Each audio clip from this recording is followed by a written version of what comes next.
Véhicules impayés de l'investiture de Touadéra, les propriétaires roulaient de nouveau dans la farine et décident de bloquer le ministère des Transports. Bangui, le 22 avril 2026, CNC. L'affaire des véhicules impayés de l'investiture de Faustin Archange Touadéra n'en finit pas. 3 jours après la rencontre à Damara où le dictateur centrafricain avait promis de régler la situation très vite et en bonne intelligence, les propriétaires n'ont reçu aucune nouvelle, aucun centime, aucun signe. C'est dans ce contexte que ce mercredi 22 avril 2026, ils sont retournés frapper à la porte du directeur général des Transports. Résultat, un homme visiblement à bout qui leur a reconnu ouvertement que le dossier dépasse ses attributions. Il ne peut rien faire. Il les a redirigés vers son ministre.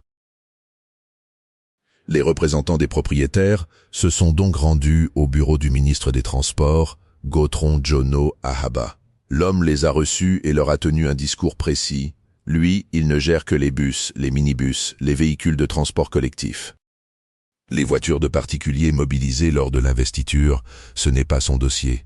C'est le ministère des Mines qui est compétent. C'est le ministre des Mines Rufin Beltungu qui devait payer. De mon côté, j'ai déjà tout réglé. Je n'ai aucun problème, leur a-t-il dit. Il a ajouté que le dossier est déjà au niveau du Trésor public et que les choses avancent. Il leur a demandé de ne pas lâcher. Les propriétaires ont compris finalement le jeu et ont quitté le ministère des Transports et ont marché jusqu'au ministère des Mines. Là, ils se sont retrouvés devant un mur. On leur a dit que le ministre est en voyage. La colère a été immédiate.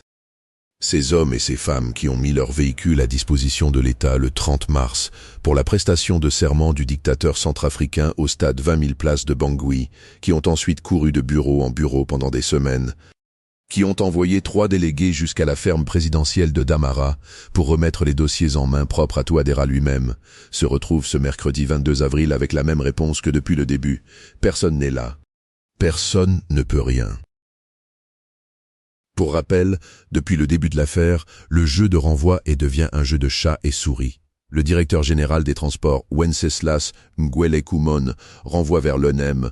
L'ONEM renvoie vers le ministre des Mines Rufin Benam Beltungu. Le ministre des Mines renvoie vers l'ONEM et le directeur général de l'ONEM disparaît. La signature du ministre des Mines autorisant le décaissement n'a rien débloqué.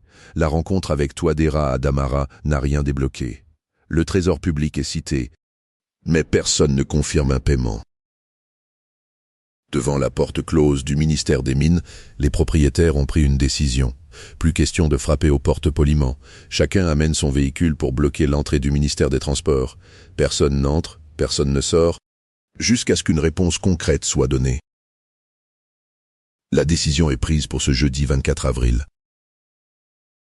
Rappelons que dans la 7e République de Faustin Archange Touadéra, il faut donc avoir traversé le directeur général des Transports, l'ONEM, le ministre des Mines, la ferme présidentielle de Damara, le ministre des Transports à nouveau, et le ministère des Mines une nouvelle fois, pour en arriver là où tout aurait dû commencer, quelqu'un qui paie ce qu'il doit.